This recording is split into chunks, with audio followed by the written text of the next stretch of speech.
Et vous, le fait de ne pas avoir de sanctions par rapport à ce que vous avez fait, ça vous ennuie, ça vous rassure? Le fait que j'ai pas forcément de sanctions, c'est pas parce qu'on passe des années en prison qu'on comprend quelque chose. Le tribunal. Ils s'appellent Charlotte, Bertille, Juliette et Youssef. À 25 ans, ils s'apprêtent à prendre de lourdes responsabilités. L'audience est reprise, vous pouvez vous asseoir. Demain, ils seront les plus puissants et les plus seuls de France. Ils seront nos juges. Vous lui avez demandé de dégrafer sous soutien-gorge parce que c'était dommage pour une belle poitrine qu'il ne fallait pas la serrer. Je m'excuse, j'ai un peu honte, vous savez. Je veux surtout pas aller en prison, s'il vous plaît, madame le juge. En prison, ça va pas être possible. Décider de la vie des gens, affronter la détresse humaine.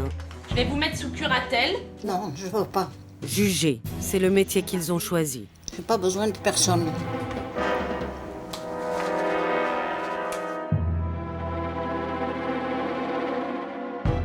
Ils ont moins de 3 ans pour apprendre à juger, incarcérer ou libérer. Quand on dit des choses difficiles à des gens, c'est difficile de dire ça se passe pas très bien avec vos enfants. Il faut être vraiment dans l'apaisement, quoi. Voilà. Il faut incarner un peu, là. Allez-y, là. Il faut vivre un peu. Ouais, mais j'aime pas faire des effets de manche, j'ai cette tendance à parler avec les mains. Essayer d'arriver sans siffloter, quoi, parce que ça peut faire un peu désordre pour la personne qui est poursuivie.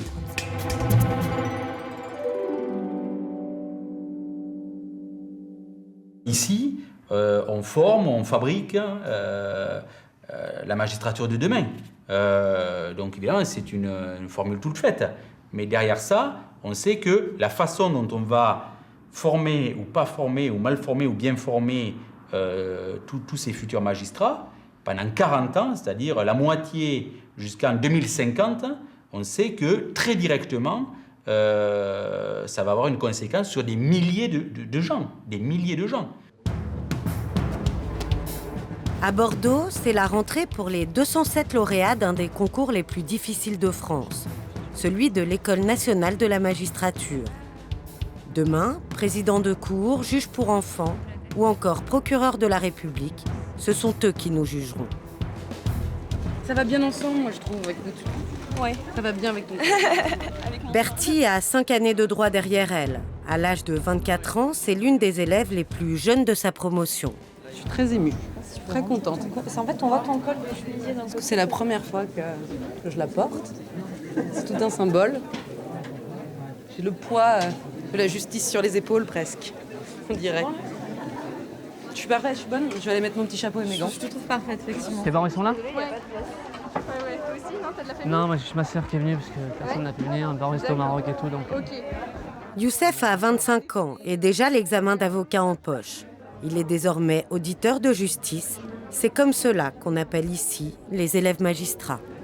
Ça fait un peu, pas peur, mais on prend conscience que voilà, on passe du statut d'étudiant à celui d'auditeur de justice. Et donc voilà, on se demande si on doit être un bon juge ou peut-être un peu plus de responsabilité. Et vous vous sentez prêt à les endosser? J'espère que je serai prêt dans 31 mois.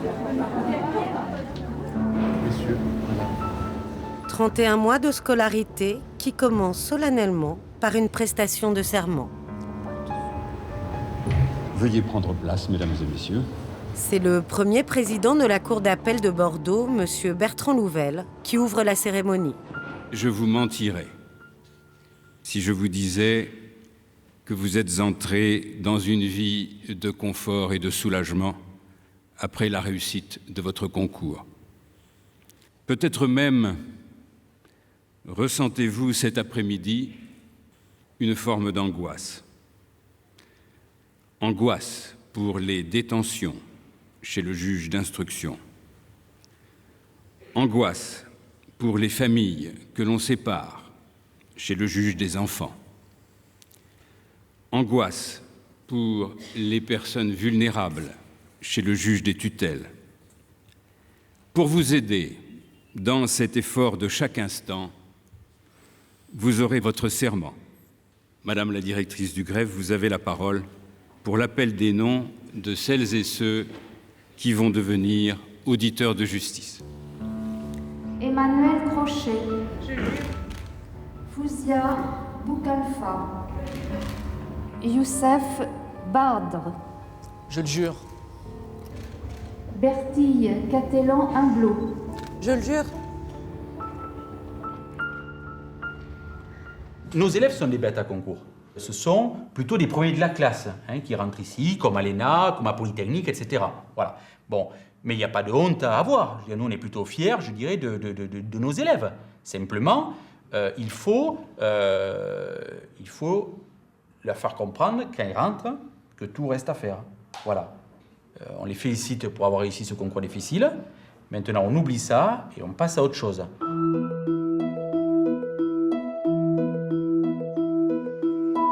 Pour Berthier et Youssef, les choses sérieuses commencent.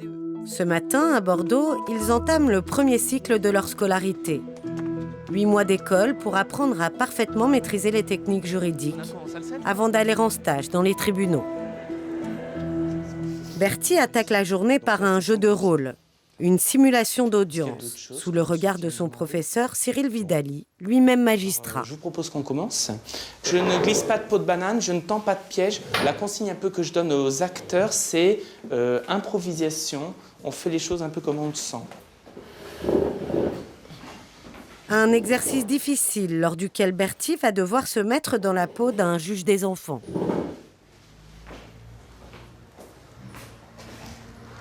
Le juge des enfants, c'est toujours un peu délicat, donc on ne sait pas du tout comment ça va se passer. Je ne sais pas du tout la décision que je vais prendre pour le moment. Je ne sais pas comment ils vont le jouer, donc je voudrais essayer d'être un bon juge et de faire un bon entretien. Donc si ça se passe bien, ce serait une bonne chose. C'est bon, je vais m'asseoir. Bonjour. Entrez. L'affaire que Berthier s'apprête à juger est issue d'un fait réel. Tous les protagonistes sont joués par des élèves de l'école. Dans le rôle de l'adolescente, Valérie. À 15 ans, elle vient de faire une tentative de suicide et accuse son beau-père d'attouchement sexuel. Sa mère, jouée par Élodie, défend son compagnon qui, lui, nie les faits dont sa belle-fille l'accuse. À Berthier d'essayer de savoir si l'adolescente est en danger. Alors je me présente, je m'appelle Bertille Catelan, je suis juge des enfants.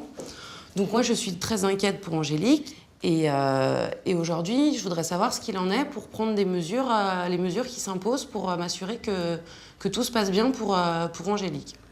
Elle manipule sa mère contre moi. Qu'est-ce que vous voulez que je fasse? J'essaye d'éviter tant que faire se peut le contact avec elle. Et vous êtes prêt là, c'est plus possible. Vu la situation, à envisager de ne plus voir Angélique? Mais c'est pas possible, madame le juge. Comment voulez-vous? Moi je veux les voir tous les deux, je peux pas me couper en deux. Je peux pas avoir deux maisons. Je veux dire, c'est pas à ma fille de dicter quand est-ce que j'ai le droit de voir mon concubin. Très bien. Bon, monsieur, je souhaiterais m'entretenir seule avec madame, avec Angélique. Donc, je vais vous laisser partir.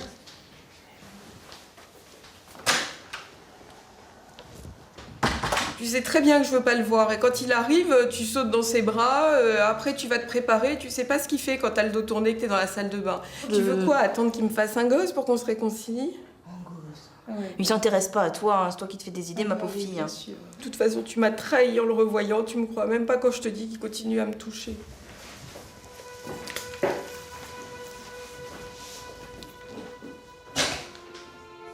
Après seulement 45 minutes de simulation, Berthier doit décider du sort de cette famille.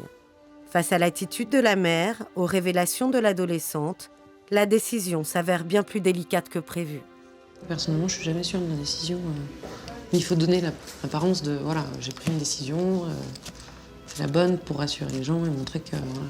Parce que si on a des doutes, mais je pense pas non plus trop les étaler quoi. Je me tromperai forcément dans ma carrière, c'est sûr. Mais c'est un risque qu'on est obligé de prendre. Et que vous êtes prête à prendre? Bah oui.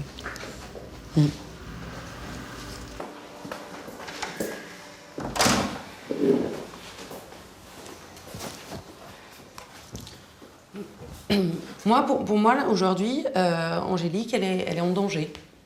Donc, à l'heure actuelle, je vais la confier un service Vous n'allez pas plus voir votre fille. Je vais vous donner un droit d'hébergement. Donc tous les week-ends, vous pourrez voir votre fille. Elle reviendra chez vous. Mais je ne veux pas qu'elle se retrouve avec monsieur. De quoi vous droit, vous vous permettez de me retirer ma fille? Parce que votre fille, elle se sent mal chez vous pour le moment. Mais il y en a plein des ados qui se sentent mal dans leur peau. Non, c'est il n'y a pour pas ça qu'on plein les retire de d'ados leurs qui parents. tentent de mourir, madame. Vous comprenez? Non. Je comprends pas, vous me retirez ma fille. Au revoir, madame. Au revoir, Angélique.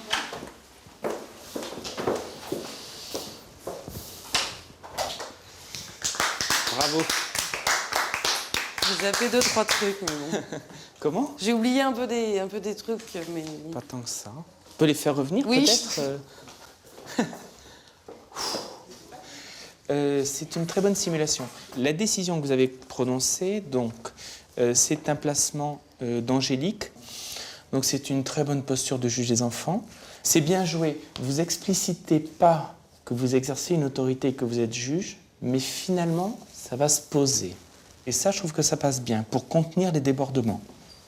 À un moment donné, Angélique vous a dit, mais tu vas attendre qu'il me fasse un enfant? Vous l'avez entendu, ça? Oui, je l'ai entendu, oui. Ça veut dire quoi? Ça veut dire qu'elle évoque l'éventualité de rapports sexuels complets. Que je prévienne le procureur et... Immédiatement. Elle ne rentre pas chez elle ce soir. On est d'accord. Bon, là, vous n'avez pas encore tout ça en tête, ce qui est normal, parce que c'est quand même... On est début de scolarité, début de formation, première simulation, je le rappelle, c'est quand même très, très bon niveau, votre décision. Mais là, vous ne pouvez plus les laisser ensemble. Elle et son beau-père, compte tenu de ce qui a été dit et de la position aussi de la maman. Pendant toute leur scolarité, pour apprendre à juger, Bertie et Youssef vont être payés 1 600 € par mois. Un salaire qui permet à ces étudiants d'être plus autonomes. En échange, ils s'engagent à travailler 10 ans pour l'État. Ça, par contre, c'est vrai mais on change de vie. Hein. C'est redoutable, hein, le concours, hein, parce qu'entre le jour où on l'a eu et un mois après, c'est complètement changé. Quoi. Plus les mêmes amis, plus le même appart, plus la même ville, un salaire. Non, mais c'est vrai, pour le coup, changement de vie. Le regard des autres qui change un peu, quand même, je trouve. Enfin, je vois rien que dans ma famille. Moi, normalement, je suis la petite dernière, et voilà. Depuis que j'ai eu le NM, j'ai l'impression d'avoir énormément grandi dans le regard de mes sœurs et de mes parents, quoi. Donc, c'est marrant. Ouais, c'est pareil. C'est pareil, disons que ma sœur, quand elle a vu la prestation de serment, quand elle a vu le premier président de la Cour de cassation et tout, là, elle s'est dit, ah ouais, quand même. Enfin, tout ce qu'il a fait et tout. Donc voilà, eux, ils voient le côté des choses. Nous, on s'est dit quand même, on a une grosse responsabilité sur le dos maintenant, donc il va falloir être à la hauteur de la profession. Cet après-midi, c'est au tour de Youssef de faire sa première simulation. Il faut mettre une chaise derrière pour Léandro là, qui joue l'officier de police. La greffière, elle est là. Youssef joue le rôle du juge d'instruction. C'est celui qui dirige l'enquête. Au cours de cet interrogatoire, il va tenter de cerner la personnalité de cette jeune femme de 24 ans, accompagnée de son avocat. Elle a assisté au meurtre de son amant par son mari et sort de 48 heures de garde à vue. Youssef doit décider si elle est complice ou simplement témoin de cet assassinat. Alors j'avais plusieurs questions à vous poser. Ce que je voudrais savoir, donc, est-ce que au moment où monsieur, votre mari en tout cas, porte un coup de couteau à votre amant, est-ce que vous êtes dans la salle à ce moment-là, oui ou non? Oui. Oui? J'étais derrière lui. Vous étiez derrière lui? Est-ce que votre mari porte un coup de couteau ou est-ce que... Je me souviens pas trop, ça s'est passé tellement vite. Avant qu'il tombe et avant qu'il ait... Enfin, au moment des faits, j'ai entendu dire mon cœur. Donc là, je pense qu'il avait compris qu'il avait été touché au cœur. Et après, il est tombé et m'a demandé de l'emmener à l'hôpital. Pourquoi à ce moment-là le laisser? Pourquoi le laisser pour mort sur place et pourquoi pas appeler... Mon mari voulait pas, il disait que ça servait à rien parce qu'il était mort. Et vous aviez la certitude qu'il était mort? Il n'avait plus de pouls. Vous voulez un verre d'eau? Non. Vous voulez faire une pause, non? On continue? Après 1 heure d'interrogatoire, Youssef prend sa décision. Je vous informe donc qu'au vu des éléments d'aujourd'hui, moi je vous mets donc en examen parce que j'ai des indices graves et concordants qui laissent penser que vous avez donc participé, ou en tout cas que vous êtes pour le moment coupable de non-assistance à personne en péril. En attendant la fin de l'enquête, Youssef décide aussi de saisir le juge des libertés et de la détention pour faire incarcérer la jeune femme. S'il vous plaît, est-ce qu'à partir de là, vous avez des déclarations à faire encore ou pas? J'ai pas envie d'aller en détention provisoire. C'est tout. Ça a été? Non. Sauf que j'ai failli exploser de rire en plein milieu. Alors, Mais... je sais, ça, je me suis retenu un... Je savais pas en fait comment, par exemple, quand elle me dit j'ai pas envie d'aller en prison ou j'ai pas envie qu'il m'arrive ci ou ça, je me disais zut, est-ce que je la calme, est-ce que je la rassure? Ou est-ce que je lui dis non, voilà, les faits sont là. Donc ouais, quelquefois j'étais un peu paumé. Difficulté à réagir par rapport à Quelquefois, oui, c'était ce qui pas... n'était pas prévu de votre part. Ouais, alors que tout en sachant que je savais très bien que... Enfin, il n'y a rien de prévu à l'instruction en dehors de la procédure, on sait très bien, on sait pas comment la personne va réagir. Est-ce que vous l'avez senti embarrassé? De temps en temps, il était un peu trop mielleux, et de temps en temps, Mielleux, il fallait l'aménager. Enfin, moi, pour moi, elle sortait de garde à vue. Mielleux, je l'ai pas senti. Vous posez une pause au bout d'un quart d'heure. Vous êtes vraiment Mais c'est parce que non, mais elle... très compréhensif. Ouais, je la voyais, elle avait l'air mal. Elle avait l'air mal, et en fait, moi, je voulais pas, je sais pas, par exemple, dans une vraie mise, qu'elle tombe dans les pommes ou quelque chose comme ça. Donc c'est pour ça que je lui disais, ouais, allez calmement. Moi, ce que je veux, c'est... Enfin, c'est pas... Je sais très bien d'où vous venez. Un petit défaut, c'est le débit de parole très rapide. C'est un reproche qu'on fait depuis le lycée. À la mitraillette. J'ai du mal à parler Prenez calmement. votre temps. Bien Vous sûr, lui ouais. dites, on en a pour 18 mois. En plus, on a le temps, ouais. C'est ça le pire. En plus, je lui ai dit, on est là pour prendre son temps, mais je parle super vite, absolument. Donc Ouais, commencez par vous poser vous-même. Hein, ça va vous permettre de réfléchir. Si vous voulez, la frontière entre... je suis compréhensif, je sais d'où vous venez, je sais que ça a été difficile, et bon, au bout d'un moment, moi, il y a des indices qui font que je suis obligé de vous mettre en examen pour... Ben voilà, cette frontière, elle est pas... Enfin, elle reste encore à définir, quoi. Je savais pas être ferme ou... Attendez, on en est à une première simulation. Hein, donc dans 10 ans, vous pourrez... Voilà. Pour moi, c'était une véritable audition, vraiment, quoi, parce que on avait tout mis en scène, tout était mis en place pour... Donc ouais, pour moi, c'était une véritable audition. Moi, en tout cas, je la voyais vraiment. Ce que je voyais, c'était pas Clara. Ce que je voyais, c'était Madame Amélie Maffette qui vient de sortir de garde à vue, qui sait pas du tout ce qui lui arrive, qui est complètement paumée, qui est complètement perdue et qui, voilà, et surtout moi, qui doit prendre une décision à la fin sur son avenir. Et donc voilà, c'est lourd de conséquences. Même à un moment, je veux dire, dans l'interrogatoire, je me disais, tiens, comment je vais lui annoncer qu'elle est mise en examen? Parce que j'ai vraiment des indices. Et comment elle va réagir, à cette annonce, quoi. Les limites de l'école, c'est qu'on est dans le virtuel. Ici, il n'y a pas de justiciable. Voilà. On peut faire des simulations d'audience, on peut faire tout ce qu'on veut, on peut expliquer tout ce qu'on veut, on peut faire venir les magistrats, mais il n'y a pas de justiciable. Voilà. Et donc là, on n'est pas dans le réel. On est dans la compréhension de mécanismes globaux. Voilà. Et de compréhension de techniques professionnelles. Mais ça n'est certainement pas ici qu'on va apprendre à rendre la justice. Ici, on va préparer, on va donner du sens. Voilà, on va donner du sens, donner à comprendre un certain nombre de choses.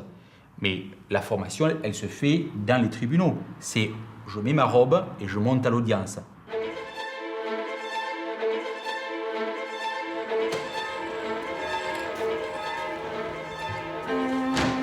Aujourd'hui, à l'âge de 25 ans, Charlotte va juger pour la première fois.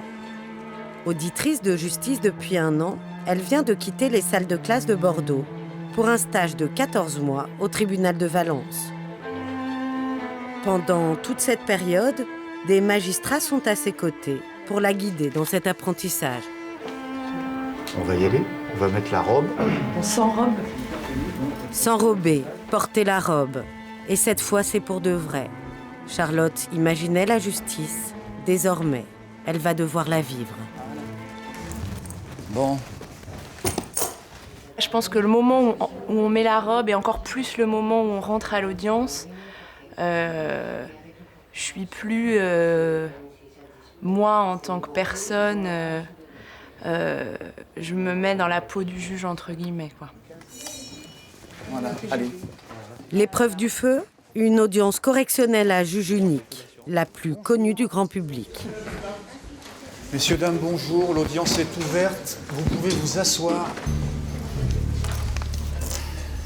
Une audience difficile pour une débutante. Charlotte doit affronter les avocats, écouter la douleur des victimes, faire parler les prévenus. Dossier suivant.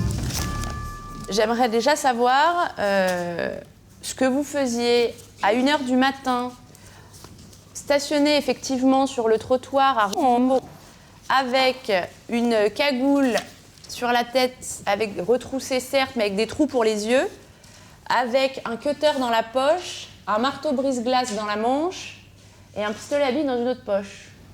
Il est arrivé 2-3 fois que 2-3 bonhommes me tombent dessus, quoi. Donc je me suis dit, bon, je vais prendre quelque chose pour les... Si je les rencontre, pour les dissuader. Et malheureusement, c'est la police que j'ai rencontrée. Ça va, monsieur? Oui, ça va, très bien. Vous êtes sûr? Ben, c'est un peu l'émotion de me retrouver face à vous, c'est tout. Je suis désolée, mais j'ai quand même du mal à comprendre que vous soyez assis dans votre voiture avec une cagoule, parce que si vous vous rappelez pas, je veux bien vous la remontrer, hein, qui est quand même évocatrice. Oui. Avec les trous pour les yeux. C'était le premier froid, je mettais un bonnet noir. Et puis, je ne retrouvais plus le bonnet noir. Du coup, vous avez pris celui-là? J'ai pris le premier qui me tombait sous la main. Et comment ça se fait qu'un jour vous avez fait des trous comme ça pour faire une cagoule dans un bonnet? Il me semble que j'étais devant la télé et que j'ai vu ça. Parce que ça ressemble un peu à une cagoule pour aller faire des délits et pour pas être reconnu. Mais oui, non, mais je sais que tout parle pour moi. Redressez-vous, monsieur. Je sais. Monsieur le procureur, vous avez la parole pour vos réquisitions. Alors, vous dites que tout parle contre vous, mais quand même, dans votre voiture, il y avait tout l'attirail du parfait braqueur. C'est quand même très bizarre. Hein. Pourquoi il y avait tout ça dans votre voiture? Malgré les apparences, Charlotte n'a pas encore le droit de décider seule de la peine. Jean-Pierre Rieux, le magistrat qui siège à ses côtés, reste le seul responsable de l'audience et donc de ses décisions. Ça suffit. Oui.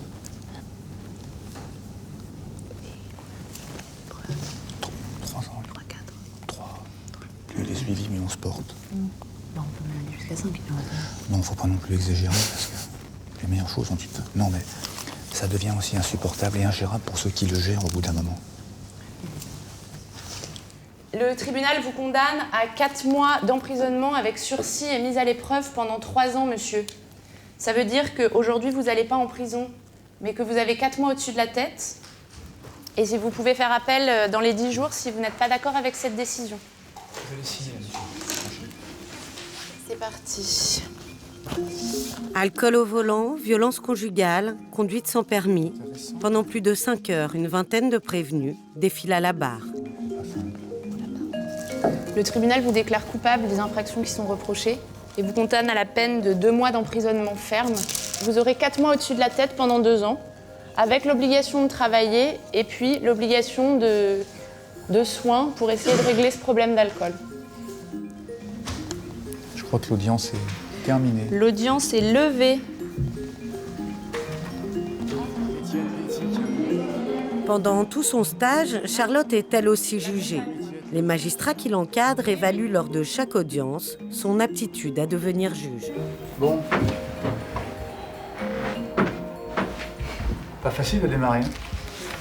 Le monsieur avec la cagoule. Pas facile, hein. Pas facile enfin, de faire parler des gens comme ça avec une personnalité. Parce que, honnêtement, moi je le trouve un peu... C'est peut-être méchant, je le trouve un peu inquiétant. Très bon. Non. Le cutter, le marteau, la cagoule, enfin bon... Moi, ce qui m'a vraiment embêtée, c'est là où je lui ai posé d'ailleurs ouvertement la question, je me demandais s'il était en état d'être jugé, ce monsieur. Il avait quand même l'air un peu ailleurs. Oui, c'est normal de se poser la question. Je trouve ça pas choquant. Vous l'avez pas fait de manière agressive, donc... Hein. Alors après, il va falloir se persuader qu'un jour, vous allez être toute seule. Et ça... Alors, par contre, être tout seul, ça a par contre un avantage. C'est que quand vous êtes tout seul, vous gérez votre bazar, si j'ose dire. Les prêtres pour... Avec certains auditeurs comme elle, il n'y a pas d'angoisse, je veux dire. Ils sont déjà formés, je veux dire. Le code de procédure pénale, ils l'ont vu. Enfin, la théorie, ils la connaissent. Peut-être même qu'ils la connaissent mieux que nous, parce que leurs études sont beaucoup plus fraîches, ils sont beaucoup plus à l'affût parce que nous, on est beaucoup plus dans le quotidien, il faut qu'on gère ça. Je suppose que les médecins, les épiciers, tout le monde est confronté à des situations qu'il ne connaît pas. La seule peut-être différence, c'est que nous, on peut prendre des décisions qui sont très importantes sur la vie des gens. Donc, il faut peut-être faire attention au pouvoir qu'on a et à l'utilisation qu'on en fait. Mais c'est pareil, je veux dire, ce sont des gens à qui on a déjà demandé de réfléchir à ça. J'ai pas l'impression que ce soit du pouvoir. Alors oui, certains le pensent, mais je crois que c'est plutôt...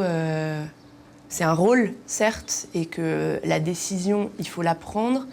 On la prend dans un sens ou dans un autre qui fait plaisir ou pas plaisir. D'ailleurs, il y a souvent une partie qui est pas contente de notre décision.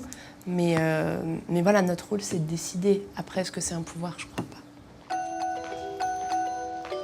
Décider du destin des gens, un métier qui a forcément des conséquences sur la vie privée de ces futurs magistrats. Surtout dans une petite ville comme Valence. La seule fois où je suis sortie à Valence, vraiment, que j'avais décidé d'aller en boîte, je suis tombée sur 2 personnes que j'avais condamnées l'après-midi, donc je suis repartie aussi vite que je suis venue. Moi, je crois pas qu'un magistrat ou un élève magistrat, a fortiori, n'ait pas le droit d'aller boire l'apéro dans un bar en ville, au vu au-dessus de tout le monde, n'ait pas le droit d'aller faire ses courses au supermarché et acheter du PQ et de la lessive. Voilà, enfin, je veux dire, il y a un moment où je trouve que c'est de se donner trop d'importance que de se cacher, quoi. Donc voilà. Au début, on a parfaitement conscience qu'on est juge pendant le temps judiciaire, voilà, l'audience, etc. Bon. Mais après, on se rend vite compte qu'on est aussi juge dans la cité. C'est-à-dire que la population attend de vous, surtout dans les petites villes, où il n'y a pas d'anonymat. On sait très bien qui est le substitut, qui est le juge des enfants, qui est le juge d'instruction, qui est le procureur, etc. Bon. Et donc, les gens attendent de vous un comportement donné et ne comprennent que peu que finalement, vous avez votre vie comme tout un chacun. Donc ça met du temps. Je veux dire, on met du temps à trouver plus que dans le tribunal, où là, la robe vous aide, etc. Dans la cité, voilà, il faut plus de temps pour trouver le bon positionnement. À 26 ans, Juliette fait partie de la même promotion que Charlotte. Elle aussi vient de quitter les bancs de l'école de Bordeaux pour le tribunal de Melun. Pour commencer, Juliette est en stage chez la juge des enfants, Madame Puycourage. Ici, pas de robe, pas de public, pas d'estrade, mais un huis clos avec des familles en souffrance et des audiences souvent très lourdes de conséquences. Ce qui m'interroge et ce qui me fait en fait le plus peur, c'est que je trouve qu'on a quand même l'audience, je trouve que ça a un pouvoir très fort. Parce que tout le monde est réuni dans la même pièce, il y a le statut du juge, il y a l'éducateur qui est là, et je trouve que du coup, la façon dont on est et les mots qu'on peut dire, ça peut avoir un impact dans un sens ou dans un autre qui peut être très important. Donc ça, je trouve que... Voilà, donc là, ça c'est la partie, j'ai un peu peur de moi. Voilà. Donc là, il faut que je sois très calme, c'est ça? Il va rien se passer. Il va rien se passer.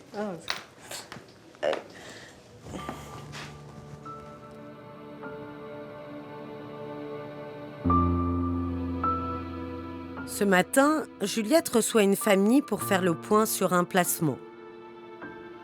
Il y a 5 mois, ces 2 petites filles, alors en danger, ont été retirées à leur mère et confiées à une famille d'accueil. Donc je vous rappelle les circonstances de ce placement, c'est qu'une voisine à vous, madame, a téléphoné puisque vous lui aviez donné en garde vos 2 filles et puis qu'après plusieurs jours, elle n'a pas eu de nouvelles de vous. Donc on ne savait pas du tout où vous étiez, donc les services sociaux sont venus et ont constaté que vos enfants étaient malades. Donc aujourd'hui, après quelques mois, on se voit un peu pour faire le bilan de la mesure qui a été mise en place depuis janvier 2008. Comment ça se passe avec vos enfants quand vous allez les voir? Depuis le mois d'avril, je vois mes enfants à 1h30 par semaine, parce que je les vois qu'une fois par semaine. J'ai une question à vous poser. Mais je m'attends à... Honnêtement, je m'attends à un truc défavorable. Mais j'ai dit pourquoi pas, on verra bien. Pardon, on verra bien. Je voudrais savoir s'il y avait, moi, une possibilité de voir au moins un week-end avec mes enfants, ou ne serait-ce que là, on arrive pendant les vacances. Et honnêtement, j'aimerais bien que vous me donnez votre, entre guillemets, votre bénédiction pour au moins une fois tous les 3 semaines, ou j'en sais rien, m'accorder un week-end avec mes enfants. Et ça sera pour moi le plus grand bien.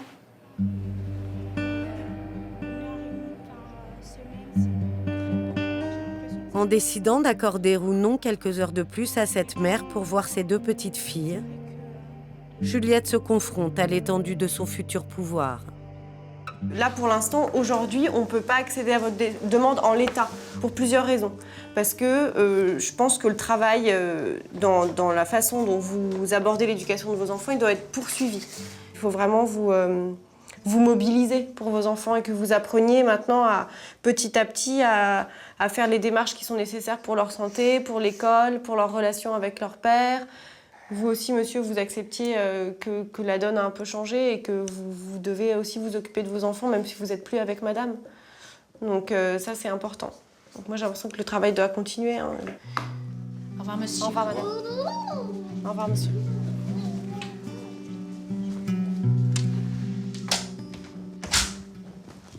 Ça va? Oui. Bon. Je me suis rendu compte après, il y a une personne à qui j'ai pas donné la parole, là. C'est un travailleur social, non mais bon, des fois, il peut venir à plusieurs du moment que le chef de service, enfin que, voilà, on a eu les éléments d'information. Bon, donc c'est bien. Toujours au niveau du temps, faut... Plus cool. Voilà. Hein? Ouais, mais dès que je pose des questions, j'arrive pas à rester calme. Voilà. Bon, c'est bien, hein, là, on a bien compris le fond du dossier, toutes les questions ont été abordées, voilà, mais quand on dit des choses difficiles à des gens, c'est difficile de dire, ça se passe pas très bien avec vos enfants. Compliqué, quand on dit ça à quelqu'un, a priori, il va avoir tendance à dire, non mais bon, de quoi vous vous mêlez, et puis c'est pas vrai. Bon, donc il faut être vraiment dans l'apaisement, quoi. Hein? Voilà, je sais pas comment le dire. Oui, non, mais je suis d'accord avec vous, mais j'ai du mal à... Bon, maintenant, voilà, sur le fond, j'ai rien à dire. Non, c'est bien, très bien.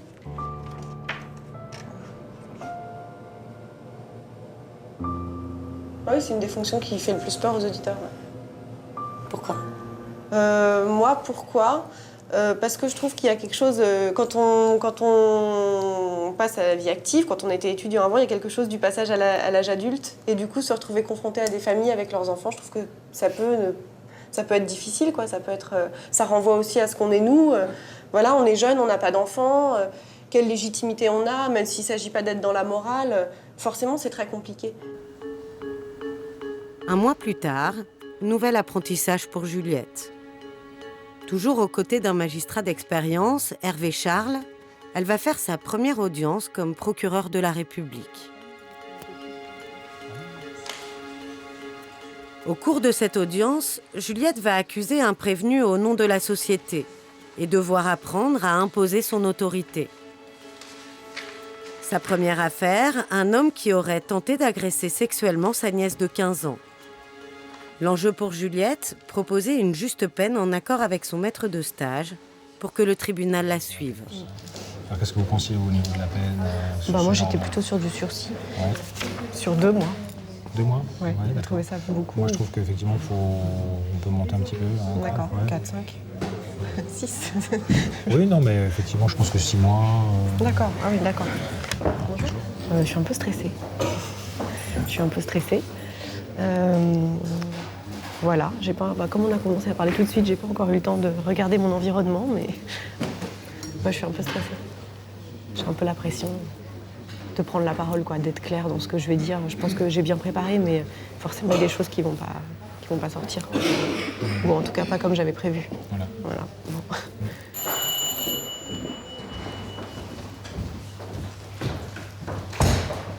Monsieur, bonjour. L'audience est ouverte. Vous pouvez vous asseoir. Donc vous étiez sur le canapé. Oui.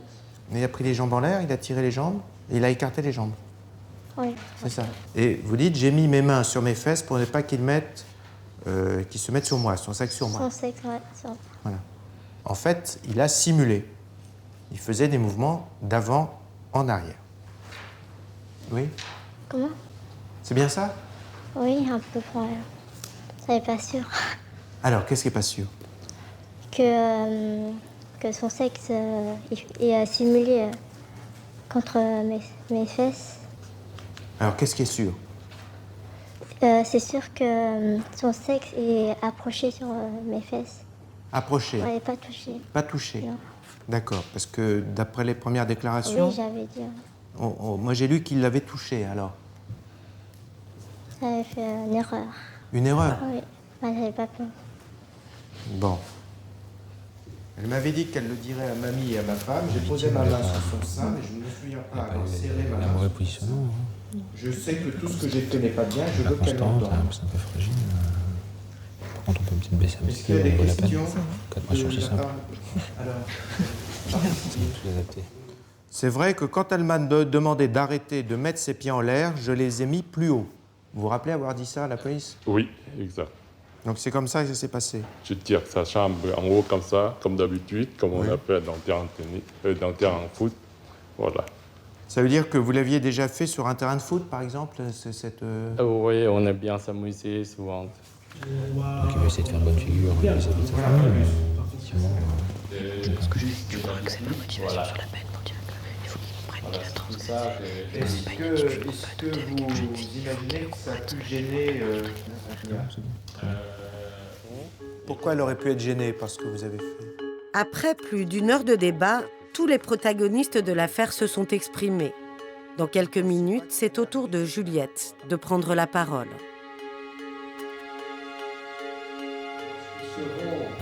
Au domicile où elle se trouve, un peu stressé, au lieu de passer normalement à la porte principale, il apparaît qu'il est passé par la porte du jardin, il ne s'est pas signalé en entrant. Plusieurs fois, et puis après... Et une fois qu'il se retrouve sur place avec elle... C'est bien. Merci. Madame le procureur. Merci, Monsieur le Président. Madame, Monsieur du tribunal. Alors oui, effectivement, comme vous venez de le rappeler, Monsieur le Président, Monsieur Egon Wolf est l'oncle de la victime. Il avait l'habitude, en tout cas avant les faits, d'avoir des relations suivies avec elle. Il la connaissait bien, il s'appelait au téléphone. Je crois que la qualité de personne ayant autorité ne peut pas être remise en question aujourd'hui. C'est bien le problème de l'agression sexuelle qui nous est posé. En tout cas, il ressort de la scène qui nous est décrite aujourd'hui qu'il ne s'agit pas d'un jeu sportif, comme Monsieur Egon Wolf a voulu nous le démontrer aujourd'hui, puisque la jeune fille nous dit qu'il ne l'avait jamais saisie par les chevilles de la sorte. Donc il s'agit bien ici d'un jeu à connotation sexuelle et non pas d'un jeu à connotation sportive. Il me semble évident que la victime a pu croire à bon droit que monsieur va simuler un coït, d'où l'atteinte sexuelle faite à la victime par monsieur. C'est pourquoi je vous demanderai de déclarer monsieur Mouvaf coupable des faits qui lui sont reprochés et de prononcer à son encontre une peine qui lui fasse comprendre qu'il ne peut pas avoir cette attitude avec cette jeune fille ou avec d'autres. C'est pourquoi je vous demanderai de prononcer à son encontre une peine de 4 mois avec sursis.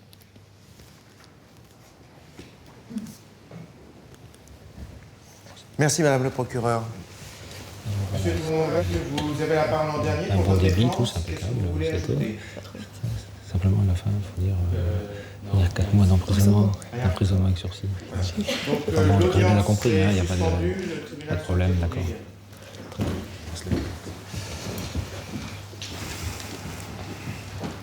Ouais, donc la démonstration est bonne, pas de souci.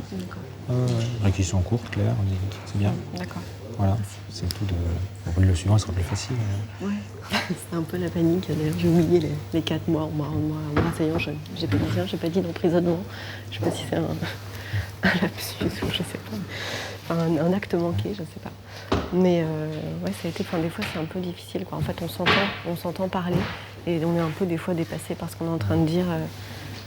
C'est difficile de rassembler ses idées en même temps qu'on... Voilà. Juliette a réussi à convaincre le tribunal qui l'a suivi dans sa réquisition. L'audience est ouverte, vous pouvez vous asseoir, merci. L'homme a été condamné à 4 mois d'emprisonnement avec sursis.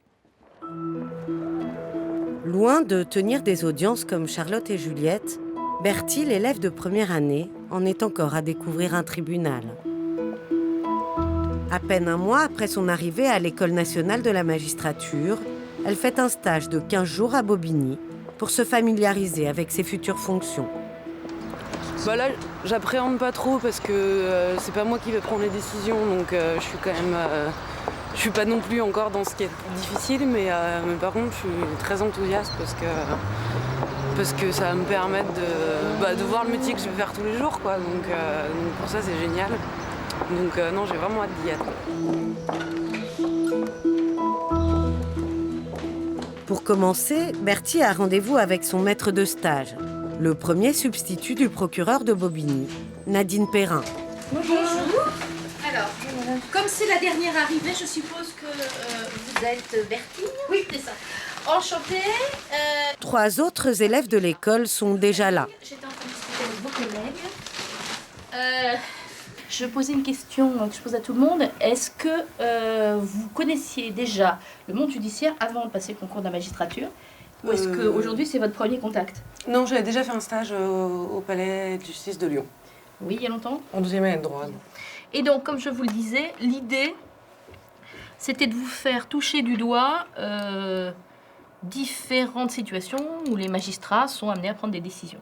Voilà, mais bon, on est là pour qu'au bout du compte, vous soyez capable de faire tout. Rappelez-moi, depuis quand vous avez prêté serment? Un mois. Bah voilà, donc vous avez encore largement le temps devant vous. Siéger à l'audience, faire face au justiciable, être perçu comme un juge. Une première pour Bertie et les autres élèves de sa promotion, qui sortent à peine de la faculté de droit. On va être sur l'estrade, donc on va être un peu géographiquement en hauteur par rapport aux personnes qui seront dans la salle d'audience. Donc ça, déjà, c'est impressionnant parce que nous, on a toujours assisté aux audiences de l'autre côté. Donc là, c'est la première fois qu'on est en position de juge face au justiciable. Oui.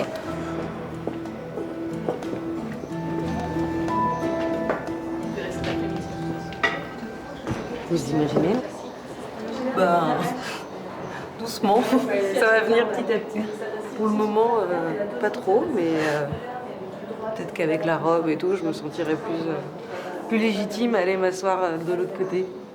On verra ça cet après-midi. Déclare M. Zerre coupable des faits qui lui sont reprochés.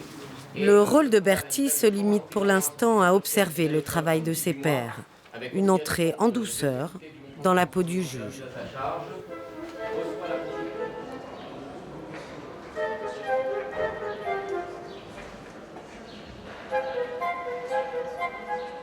Être juge, c'est pas avoir une robe. Être juge, c'est avoir une robe pour être reconnu, identifié comme tel, comme le médecin est identifié avec sa blouse blanche, mais c'est tout autre chose.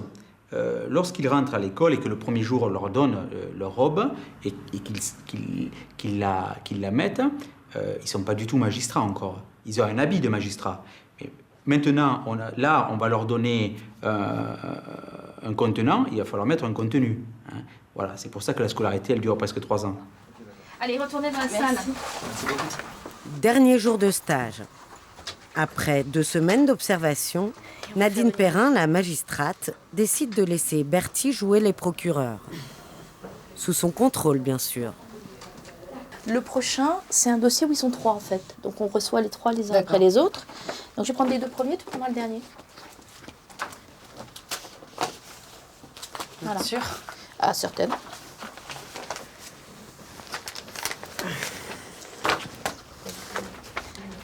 Tu te sens? Si je m'en sors mal, vous me sauvez. Mais bien sûr. Non, je te laisse noyer, j'appuie. J'appuie. Si, vous restez là. Restez là, le procureur. Je me demande, je ne sais pas. Je ne sais pas, je m'interroge. Est-ce que c'est bien utile que je sois là, finalement? Finalement, ça fait un mois que je rentre à l'école. Je vais faire l'huissier, je vais le faire asseoir, et puis c'est bon, hein. Voilà. Son baptême du feu, un plaidé coupable. Cet homme a déjà reconnu les faits pour lesquels il est poursuivi. Et Bertie doit fixer une peine en accord avec lui et son avocate. Bonjour monsieur, je suis auditrice de justice, donc je suis magistrat en formation. Je parle sous le contrôle de madame le procureur pour les faits qui vous concernent. Donc vous avez eu un accident et vous n'avez pas porté assistance à monsieur Gaffat, qui était blessé à l'intérieur de la voiture. C'est bien ça? Donc vous reconnaissez les faits? Donc expliquez-moi un petit peu pourquoi blessé, il avait trop bu. On l'a sorti dans la voiture en fait. Ouais. Elle était sortie, après Il s'est mis par terre tout seul. Hein. Oui, mais enfin il bon. Rien du tout en fait. Comment vous saviez? Il pouvait très bien être blessé. Non, c'est pas parce qu'on a bu qu'on... qu'on... dans la voiture, il avait rien du tout. Hein. Vous laissez votre ami comme ça, alors même qu'il peut être blessé, et puis le fait qu'il ait bu, ça change rien, c'est même encore pire, il est encore plus fragile. Quand il est sorti de l'hôpital, je suis parti le voir aussi. D'accord. Après... Est-ce qu'une amende de 500 € vous conviendrait? Ça me paraît quand même un peu beaucoup, non? Qu'est-ce que vous en pensez, Auguste? Surtout qu'il a un casier judiciaire vierge, il n'a jamais commis de faute, c'est une non-assistance à une personne en danger. Bon, il a quand même sorti du véhicule, il a pris peur, il est parti. C'est dans celui qui est dans la même situation matérielle par rapport à l'infraction que lui tout à l'heure. On s'est vu proposer une amende de 1 000 €, dont la différence étant justifiée par le fait que l'autre avait un casier judiciaire. Je pense qu'on est d'accord. Ok, ouais, on n'a pas de souci.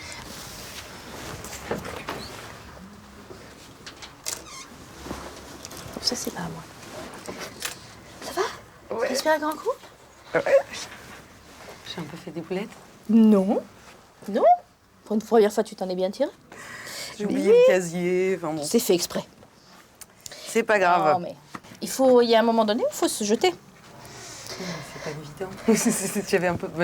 Si c'était évident, on prendrait les magistrats dans la rue et on les assierait dans le truc et ce serait parfait. Mais je suis contente de l'avoir fait, hein. Merci. Non, je trouve que c'est beau, bien.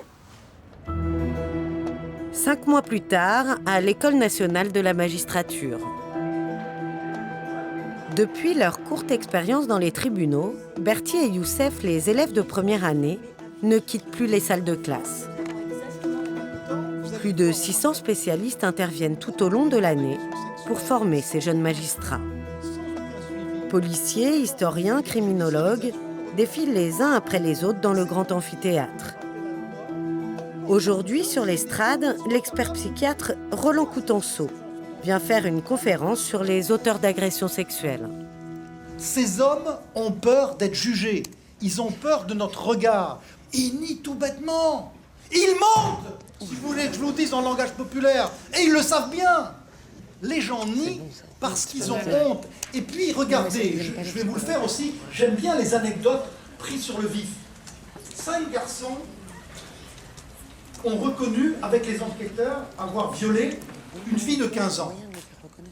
Donc, Jacques a tout reconnu avec les enquêteurs. Alors, première maman, j'aime bien le théâtre d'improvisation, hein, ça ne vous a pas échappé. Mon petit Jacques, je suis sûr que t'étais pas avec les autres, t'as pas pu faire quelque chose comme ça. On a pris avec ton père un bon avocat, on va te sortir de là. Alors, entre nous, on est entre nous ici.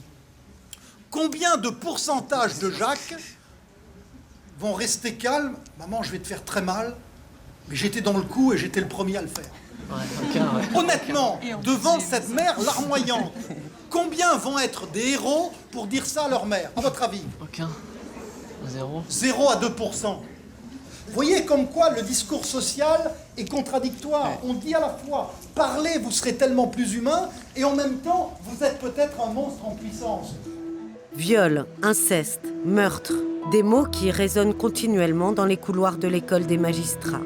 Après seulement 6 mois de théorie, Berthier et Youssef réalisent la dureté de leur futur métier. Je trouve que c'est le truc le plus abject que tu puisses faire. Étonnante. Ah ouais.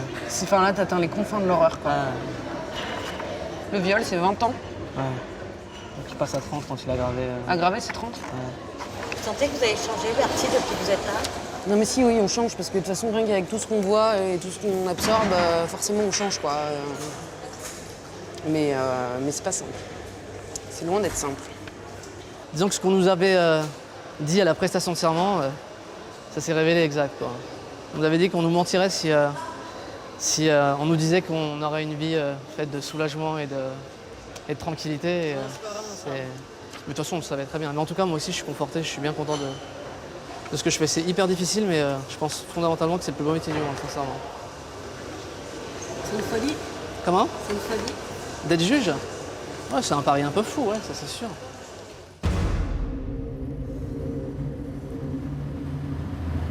Une si belle journée pour aller voir une autopsie. C'est la journée idéale pour aller voir une autopsie. Vraiment. Je pense à tous ceux qui sont en train de boire un verre sur la place. Ça fait 15 jours qu'il pleut, première journée ensoleillée. Voilà, nous on prend une initiative extrêmement sérieuse.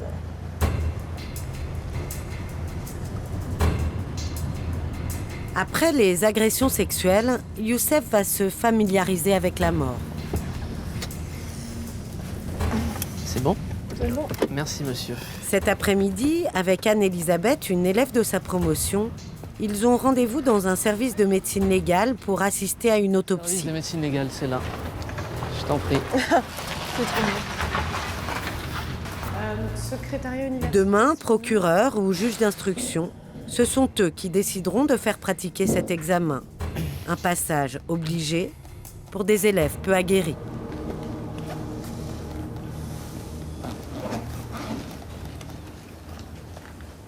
Ça monte quand même l'appréhension. Moi, je réalise maintenant à quoi je me suis inscrit.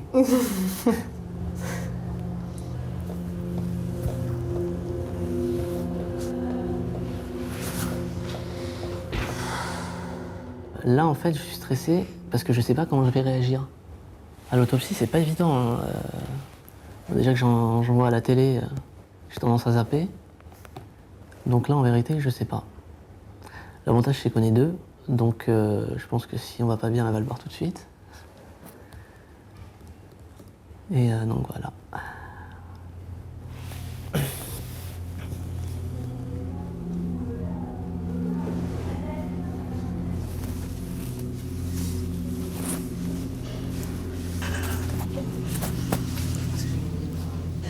Est-ce que vous pouvez me donner quelques éléments? J'ai pas dit qu'elle était pourrie, votre fiche. J'ai dit que c'était pas bien renseigné. Accident mortel de la circulation routière. Mais je sais pas s'il est spectateur d'un circuit 24. Le professeur Sophie Grombe est médecin légiste. Depuis des années, c'est elle qui initie les apprentis magistrats à cet examen hors du commun. Je trouve que l'acte qui va être fait là, enfin, c'est juste énorme pour moi. J'ai pas du tout l'habitude de ça. Et quand je vois, enfin, je suis un peu stressé. Et quand je vois elle, le calme qu'elle a, pour elle, c'est un acte normal. Je me dis, putain, il y a un monde. Et il y a un monde entre moi et eux, quoi. Donc,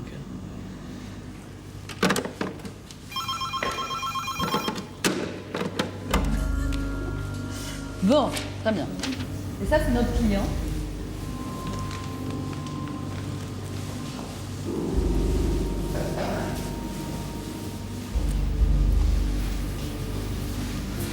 Alors, sexe masculin, des chaussettes blanches. Il y en a une là qui... Médecin enquêteur, elle tente de trouver les causes de la mort. Un blue jean, une tache de terre, un ceinturon en cuir. Alors, je me précipite pas particulièrement sur la description des vêtements parce qu'il est identifié. Si vous vous sentez pas bien, résistez pas, hein, sortez. Hein. C'est ma première fois. Oui, non, mais c'est impressionnant. Émouvant. En plus, ça sent un petit peu quand même. l'odeur, ça va, je crois. Puis-je avoir les deux? Tu respires, toi? Ouais, ça va, je crois. Je peux avoir les clans, s'il vous plaît? Incroyable, regardez ça. Parce qu'il a 3... Regardez. Il a 3 fractures du rachis. J'ai jamais vu ça. C'est d'une violence inouïe, hein. Vraiment inouïe. Ce qu'on voit à ce degré-là, c'est les gens qui se crachent en avion, là. L'ULM, l'autre jour, ils étaient comme ça un peu. C'est quoi? C'est qu'il a été percuté alors par plus qu'une voiture, c'est ça? Par un camion ou... On ne peut pas dire, mais en tous les cas, ils allaient... Il y a de la vitesse dans l'air, hein. Il y a de l'énergie cinétique, parce que pour en arriver là... Mais c'est vrai que si vous avez une campagne contre la moto, je pense que c'est... Oui, là, vous m'avez converti. C'est impeccable. J'ai eu envie dans le passé, mais non. Ben, voilà. C'est pas raisonnable. Hein. Et c'est important qu'ils se rendent compte, puisque c'est eux qui dirigent l'enquête, de la gravité des faits, de certains éléments. Et après, ils peuvent désigner telle brigade avec des compétences territoriales différentes ou autres. C'est également quand même eux qui vont préparer des réquisitions, donc ça les aide aussi à... Je pense qu'entre lire un rapport d'autopsie et voir l'autopsie, ça ne fait pas le même effet, de toute évidence. Le magistrat vient rarement, le magistrat, en fonction. C'est assez rare. Sur du criminel, ils viennent, oui. Mais moi, je fais toujours un parallèle, en fait, entre les médecins légistes, par exemple, et les psys et les psychiatres. Je veux dire, les rapports qu'ils nous remettent, nous, on n'est pas techniciens, nous, on est juristes. C'est une mine d'informations. voilà, elle fait parler le corps. Donc oui, c'est clair que c'est un interlocuteur fondamental. La découverte du corps, je me suis dit, ça va être super dur. T'as vu en plus l'état dans lequel il était, les pieds complètement tordus, la chair sortie. Ouais, c'est 3 fois rien de découvrir un corps, là. Allez, la découverte du cerveau. La découverte du cerveau. Oui, bah, je te laisse, tu me raconteras.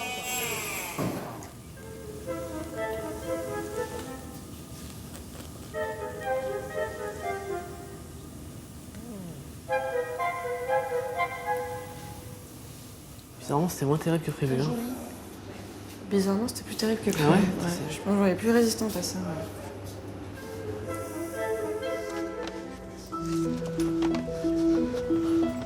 En intégrant l'école des magistrats, Youssef a quitté la région parisienne et sa famille. Il a aujourd'hui son propre appartement à Bordeaux. Youssef s'est installé dans un petit 2 pièces qu'il paie avec son salaire d'auditeur de justice. Une revanche pour ce gamin de banlieue. Mon parcours fait que l'école dans laquelle je suis aujourd'hui, c'est aussi des années de galère. C'est très bête, mais moi, mes parents, ils avaient pas. Ma mère, elle s'est saignée au Cadven, elle est femme de ménage, elle s'est saignée au Cadven pour payer des études. Elle a fait tout ce qu'elle a pu. D'ailleurs, c'est certainement, elle a une grosse part de responsabilité dans ma réussite, quoi. Elle m'a énormément aidé. Et nous, on a dû travailler chez nous quand même assez tôt. Moi, j'ai toujours travaillé quand j'étais à la fac à côté. Quand mes amis sortaient, moi, je rentrais plus tôt parce que je devais travailler le week-end et tout ça. Donc voilà, moi, ce que j'ai vécu, je ne regrette pas. Franchement, en y repensant, je me dis que quand je vois le chemin que j'ai parcouru pour y arriver, je me dis que je préfère finalement le mien. Je préfère finalement m'être levé pendant 5 ans, avoir fait les marchés, avoir gagné 3 francs 6 sous et être à l'ENM.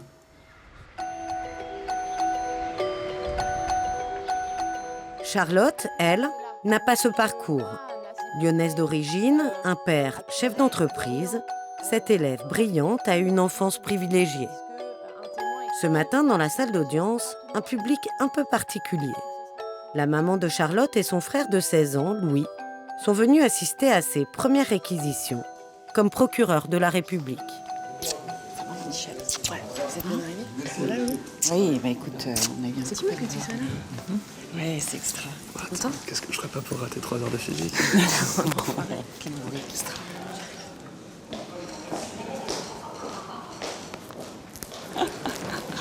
Ça fait drôle. Alors asseyez-vous, nous allons écouter les réquisitions de Madame le procureur de la République. Pour vos réquisitions, Madame le procureur. Oui, Monsieur le Président. Monsieur Saval comparaît devant vous aujourd'hui pour des faits de défaut d'assurance. Alors, monsieur doit comprendre que quand on est propriétaire d'un véhicule, on l'assure. Parce que même si lui fait des économies en n'assurant pas son véhicule, derrière, s'il y a un accident, c'est la société tout entière qui paye. C'est vous, c'est moi, c'est tout le monde. Qu'il comprenne aussi que quand la justice lui envoie une lettre, il faut aller la chercher. Parce que c'est un petit peu facile, comme vous l'avez dit, de ne pas aller chercher ses recommandés. Alors je vous demanderai donc de le condamner à une peine de 500 € d'amende et à une suspension de permis de conduire de 3 mois. Tu sais rien?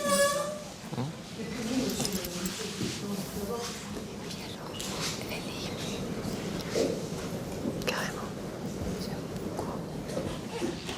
Elle a bien fait son boulot. Non, tu trouves pas? Non, t'es pas convaincue. On a l'impression qu'elle fait ça depuis toujours. Ça n'est pas la Charlotte que je connais dans la vie privée, parce qu'elle est un peu censeur, moralisatrice. Donc, heureusement qu'elle n'est pas comme ça dans la vie de tous les jours. Mais elle...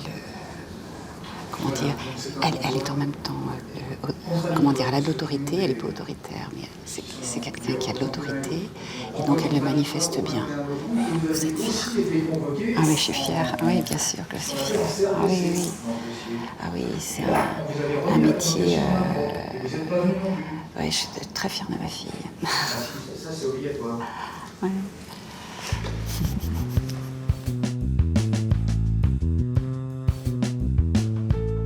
Encore procureur, cet après-midi, Charlotte est de permanence téléphonique. De ce bureau, elle centralise et dirige toutes les enquêtes policières du département. Charlotte est toujours sous contrôle d'un magistrat et cette fois, c'est Bruno Charve, le vice-procureur. Oui, allô? Oui, bonjour, la permanence parquet. Oui, bonjour, Charlotte Mignon, auditrice de justice. Vol, agression, homicide. Charlotte gère en urgence tous les appels des commissariats et doit décider en quelques secondes de la procédure à suivre. Éventuellement, oui, vous rapprochez de l'épicier pour savoir si la victime s'est confiée à lui en arrivant. Elle lui a peut-être raconté ce qui venait de se passer. Bah écoutez, oui, mais moi, en l'état, j'ai pas le nom de l'épicerie en question, quoi. Il ne doit pas y avoir 4 épiceries place Jacquemart. Bah écoutez, moi je veux bien tout ce que vous voulez, madame. Voilà, à tout à l'heure, au revoir. Au revoir. Pour la police, Charlotte ordonne.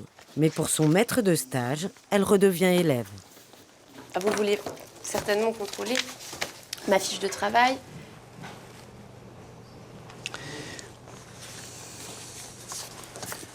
C'est bien, mais qu'est-ce qu'ils ont fait? Ils ont volé quoi? Ils voulaient voler quoi, on sait?